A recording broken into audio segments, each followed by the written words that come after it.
को समझ जाएं। ऐसे लोग नहीं चाहिए देश को जो कहते फिरें एक बार फिर से बता दो जरा, एक बार में समझ में नहीं आया।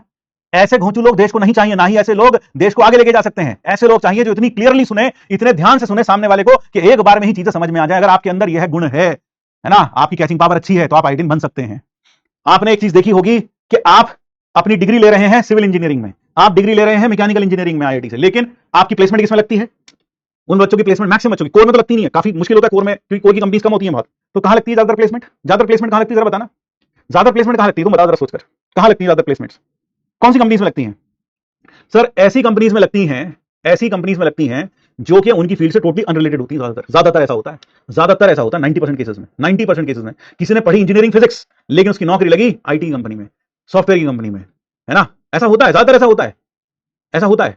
अब तुम्हें क्या लगता है, मान लो एक आदमी 4 साल बैठकर उसने सिविल इंजीनियरिंग पढ़ी, उसने पढ़ा पुल का डिजाइन ये होता है, उसमें ये स्ट्रेंथ का सरिया लगता है, ये सब पढ़ा, उसने पूरा कोर्स पढ़ा, उसने पूरा कोर्स पढ़ा, लेकिन फिर उसकी जॉब कहां लगी? एक ऐसी फील्ड में जो उसकी फील्ड से टोटली अनरिलेटेड थी। इसका मतलब तो ये लगता है कि सामने वाली कंपनी जो उसे ले जा रही है वो बेवकूफ है, क्योंकि उसको उसके बारे में कुछ ज्यादा जानकारी है नहीं, थोड़ी बहुत जानकारी है बैंक में, है ना? क्यों क्यों ले जाते हैं वो? क्यों ले जाते हैं वो? बताओ, क्या सोच के ले जाते हैं? वो बेवकूफ है क्या? वो बेवकूफ है क्या? है ना? वो बेवकूफ ही लगते होंगे हमें, तो हमें तो लगेगा बेवकूफ है यार। मतलब वो सिविल इंजीनियर, तुम उठा के उसे बैंकिंग सेक्टर में लेके जा रहे हो, तुम उसे बिठाकर बैंकिंग एडवाइजर बना रहे हो, है ना? आप उसे बैठकर एनालिस्ट बना रहे हो, बिजनेस एनालिस्ट बना रहे हो। क्यों बताओ? क्योंकि these people are fast learners. ज्यादातर ये लोग क्या होते हैं? फास्ट लर्नर्स होते हैं, दे आर फास्ट लर्नर्स। जितना एक आदमी अपनी कोर इंजीनियरिंग ब्रांच में बाहर के इंस्टीट्यूट में पढ़ के नहीं सीखता ना 4 साल में, वो बस ये कहता है एक बार में समझ नहीं आया दोबारा समझाना जरा, एक बार में समझ नहीं आया दोबारा समझाना जरा, मेरी तो कुछ भी समझ में नहीं आ रहा। वहां ज्यादातर ऐसे लोग मिलेंगे।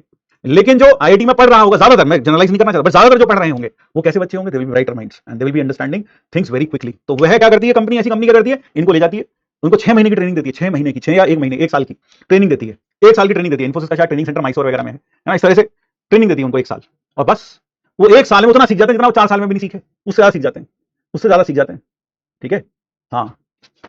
तो एक चीज याद रखो, जो एक बार में चीजें नहीं समझते, जिनको लगता है दोबारा बता दो, दोबारा बता दो, भाई एक बार इतनी ध्यान से सुनो कि दोबारा पूछने की जरूरत ना पड़े, क्योंकि ऐसे लोग आर्मी में भी नहीं जा सकते। अगर तुम्हें लगता है आर्मी में चले जाएं, ऐसे लोग आर्मी में नहीं जा सकते। क्यों? ये तो बेचारा पूरा कर्नल बैठ के बता रहा होगा, तुम अपनी बटालियन के साथ पीछे वेस्ट डायरेक्शन से जाओगे और 7:15 7:15 पर तुम वहां हमला कर दोगे, और तुम्हारी टीम इधर से जाएगी 5 आदमियों के साथ, और तुम इतने बजे हमला कर दोगे। ये क्या कहेगा गधा वहां बैठ के? ठीक है, जरा रिपीट कर दीजिए, एक बार में समझ नहीं आया, कभी प्लीज रिपीट, एक बार फिर से, हाँ फिर से रिपीट कर दीजिए एक बार में, है ना भाई? हाँ, ट्रेनिंग में सैलरी भी मिलती है।